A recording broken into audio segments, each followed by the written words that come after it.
The Lord be with you. And with your spirit. A reading from the Holy Gospel according to Matthew. Glory to you, O Lord. Jesus said to his disciples, "When the Son of Man comes in glory, and all the angels with him, he will sit upon his glorious throne, and all the nations will be assembled before him. And he will separate them from one another, as a shepherd separates the sheep from the goats. He will place the sheep on his right and the goats on his left. Then the king will say to those on his right, 'Come, you who are blessed by my Father. Inherit the kingdom prepared for you from the foundation of the world. For I was hungry, and you gave me food. I was thirsty, and you gave me drink. A stranger, and you welcomed me. Naked, and you clothed me. Ill, and you cared for me. In prison, and you visited me.' Then the righteous will answer him and say, 'Lord, when did we see you hungry and feed you, or thirsty and give you drink?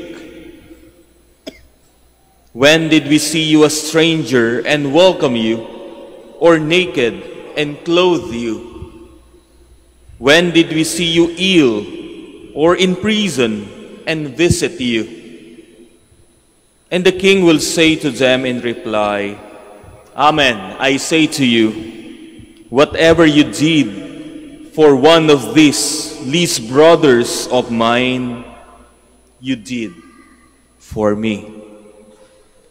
Then he will say to those on his left, 'Depart from me, you accursed, into the eternal fire prepared for the devil and his angels. For I was hungry, and you gave me no food. I was thirsty, and you gave me no drink. A stranger, and you gave me no welcome. Naked, and you gave me no clothing. Ill, and in prison, and you did not care for me.' Then they will answer and say, 'Lord, when did we see you hungry, or thirsty, or a stranger, or naked, or ill, or in prison, and not minister to your needs?' He will answer them, 'Amen, I say to you, what you did not do for one of these least ones, you did not do for me.' And this will go off to eternal punishment, but the righteous to eternal life." The Gospel of the Lord. Praise to you, Lord Jesus Christ. Please be seated.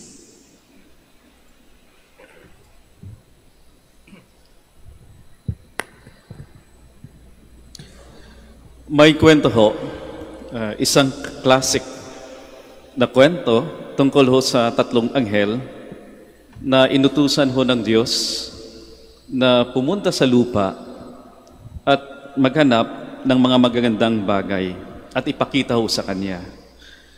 Lumipas yung ilang sandali, bumalik ho yung tatlong anghel na dala-dala yung mga bagay-bagay na sa tingin ho nila ay maganda.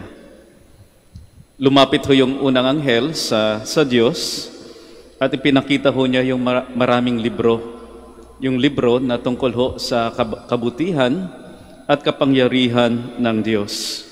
Yung unang anghel ay galing ho sa isang eskwelahan. Galing ho sa isang universidad kung saan pinag-aaralan ang Diyos. At nung nakita ng Diyos yung mga libro na yon, maraming libro tungkol sa kanyang kabutihan at kapangyarihan, siya ho ay natuwa. Lumapit naman ho yung ikalawang anghel at pinakita sa Diyos ang maraming libro din ho, libro na naglalaman ho ng mga awit ng papuri sa Diyos. Yung ikalawang anghel ay galing ho sa isang simbahan kung saan taimtim na sinasamba ang Diyos. At nung makita ng Diyos yung mga libro tungkol ng papuri sa Kanya, siya rin ho ay natuwa. Yung ikatlong anghel ay lumapit ho sa Diyos na medyo nahihiya. Nahihiya ho siya dahil yung tanging na ipakita ho niya sa Diyos ay ilang patak ng luha. Yung ikatlong anghel ay galing ho sa isang hospital, at sa hospital ay napansin ng anghel yung isang malungkot na babae. Siguro ho may kamag-anak o malapit sa kanya na naka-confine doon sa hospital. At dumating yung kanyang kaibigan. Tahimik lang yung kanyang kaibigan at niyakap ho yung malungkot na babae. At sa pagyakap ho ng kaibigan niya, ay umiyak yung babae. At dahil sa pag-iyak din ho ng babae, ay napaiyak din yung kanyang kaibigan. At yung mga luha ng kanyang kaibigan ay kinuha ng anghel. At yun ang ipinakita sa Diyos. Nung makita ng Diyos yung luha, tumahimik ko siya at napaluha din ho ang Diyos. Napaluha ang Diyos dahil sa tuwa, dahil sa magandang bagay na nakita niya. Tayo ngayon ay nasa panahon ng Kwaresma o Lent, kung kailan tayo ay inanyahan sa pagdarasal, pag-aayuno at pagbibigay ho ng limos bilang paghahanda sa Paschal Mystery ng ating Panginoon.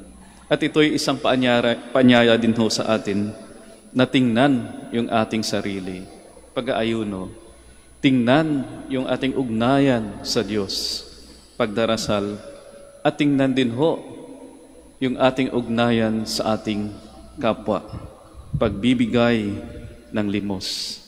Na sana ay magkaroon ho tayo ng mas malalim o mas maayos na ugnayan sa Diyos at sa ating kapwa. Na sana yung magandang ugnayan ho natin sa Diyos ay maipapakita din ho natin sa ating ugnayan sa ating kapwa. Di ho ba? Ibig sabihin ho, sana merong mas may pag-intindi ho tayo sa ating kapwa, mas may pagbabago ho tayo sa ating sarili para sa ikabubuti din ho ng iba. Mas may pag-ibig ho tayo sa ating kapwa, mas may pagpapatawad, mas may sakripisyo para sa ikabubuti ng lahat. At minsan nagiging challenge din ho yan para sa atin, di ho ba? Yung magandang ugnayan sa ating kapwa. Minsan, may nakausap akong isang kaibigan at nag-share ho siya sa kanyang hinaing, sa kanyang mga kapatid. At sabi ho niya sa akin, Father, di ko maintindihan yung mga kapatid ko. Pareho lang naman kami hong pinalaki ng aming mga magulang na maging matino at religyoso. Palagi naman ho silang nagsisimba at ako din ho palagi nagsisimba. At di ko maintindihan, Father, bakit kailangan naming magdemandahan? Dahil gusto nilang kunin ang mas malaking parte sa kapiranggot na lupa na iniwan ng aming mga yumaong magulang. Parang walang connection ho, hindi connected yung pananampalataya sa ugnayan sa kapwa. Natutuwa ho ang Diyos sa mga papuri at dasal ho natin. Pero mas matutuwa ho ang Diyos kung ang mga ito ay magdadala din ho sa atin sa isang mas malalim at mas maayos na ugnayan sa ating kapwa. Na meron ho tayong habag sa ating kapwa. May awa, may pagkalinga. That's why being with God is not always a good feeling. It's not always a good feeling. Na kapag tayo nagdarasal, elated ho tayo. Parang ang ganda ng pakiramdam. Dahil meron tayong pagkakataon o meron ho tayong oras na magdasal na makasama ang Diyos. Being with God is not always a good feeling. Being with God is at times disturbing, especially if we become complacent or presumptuous in our relationships with others. Na tipong minsan ay nasasabi ho natin, okay na ako, okay ng pamilya ko. And thank you, Lord. Thank you, Lord, sa mga blessings mo para sa aking pamilya. At bahala ng iba sa buhay nila. Bahala ng iba sa problema nila. Kaya ngayong Kwaresma, pinapaalala ho sa atin, be kind. Be kind for the sake of God, who is kind or gracious. At alam niyo, yun palaging dasal ko rin sa aking sarili. Na sana mayroong magandang ugnayan sa kapwa. Na kahit ako mismo, ay minsan ay nagsastruggle din ho sa bagay na yan. Yung magandang ugnayan sa kapwa. Kaya nasabi ko rin ho minsan, na sa tuwing binababaho yung ating mahal na ina, nililinis ho.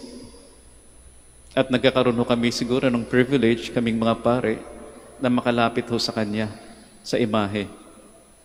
At palagi kong ginagawa, hinahawakan ko yung kamay ng ating mahal na ina, Our Lady of Manawag. At yung dasal ko sa kanya, Ina, sana yung mga kamay ko ay kagaya ng mga kamay mo. Mga kamay na may pagkalinga. Marami ho tayong hinihiling sa Diyos. At sana ho'y hingin din natin sa Diyos yung pananampalataya na may habag o awa. Na kahit ang Diyos ay matutuwa, mapapaluwa sa kagandaan ho ng ating pananampalataya. At sasabihin na lang ho niya rin sa atin, come, inherit the kingdom, preserve or reserve for you.